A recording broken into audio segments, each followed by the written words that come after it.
On with my guy, Miguel Maravilla, one of the great boxing writers of this What's era. going on, Lukie?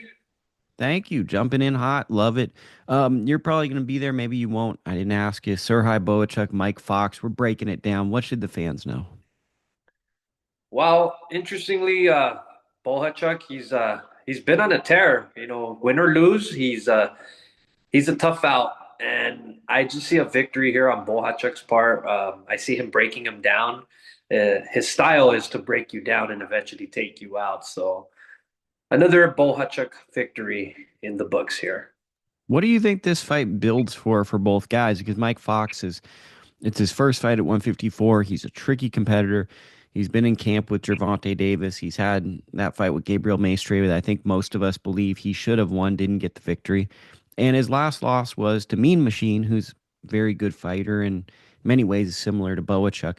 Just kind of curious to get your thoughts on like the trajectories of both fighters' careers after this fight. I mean, there's a lot on the line here for both. As mentioned, Bohachuk, he's riding that streak of those fights that he's had with Virgil. He's coming in hot, and with Fox on the other hand, he how would I say? You could say it's a crossroads. However,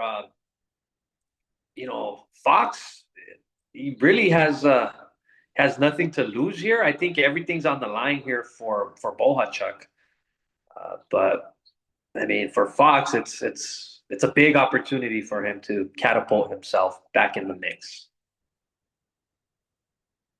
And what do you like? Also, I guess I want to throw into this preview is we're in a weird place in boxing. We're not getting a lot of American cards. Like it felt like at least every 2 weeks we'd have a relevant card. Now the big card that we get next week is Tom Loeffler's UFC 360 promotions, which they've done a great job building their way up and becoming a formidable promotion.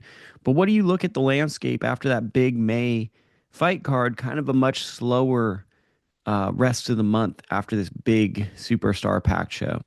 Yes,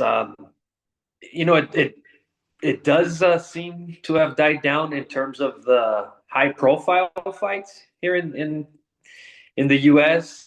In California in particular, we're feeling the effect. We were spoiled for a while. I was spoiled for a while here in LA, getting all these good fights, and if anything, you'd get the major fight in Vegas. But now it seems everything's going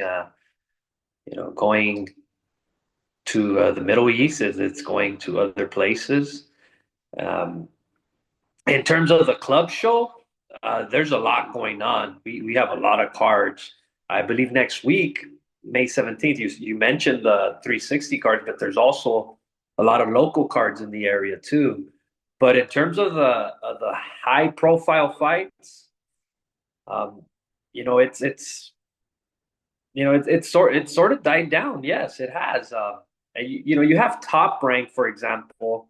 I think Top Rank went out of its way now in terms of for a while when I first started covering, it was like, oh, we're getting a fight here in LA. Oh, we're getting a fight here in Vegas. All the major fights were here. And I think Top Rank, they started venturing different cities. I mean, now you have different talents at Top Rank. So they're showcasing their talents. For example, you got Keyshawn Davis in Norfolk. When was the last time we had fights out there? Um, and then you have uh, Top Rank again this weekend in San Diego, showcasing Navarrete as he's been a big draw there in that area. But yeah, we're missing a lot of fights as far as the blockbuster fights goes. Yeah, for sure. So let's go into this undercard. For those that are newsletter subscribers, you can check out the rest of this conversation on there. For podcast, YouTube viewers, the buck stops here. This is as much as you get, but it's free on the newsletter. So just sign up.